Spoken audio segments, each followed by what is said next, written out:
Hi, welcome back to the short tutorial. In this video, I will teach you how to create a video on the TikTok in 2023. So process is pretty simple. Watch this video till the end, and if this video really helps you out, do subscribe to my channel. So first of all, you have to open your TikTok, log into your account. Once you will do it, here you will see plus icon. If you want to create a video with your voice, you can simply use this plus icon. From here you can simply select seconds like 15, 60 or 3 minutes. It's up to you.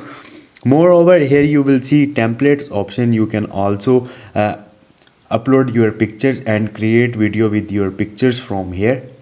And let's suppose you want to create a video on any sound. Simply you have to click a sound right here.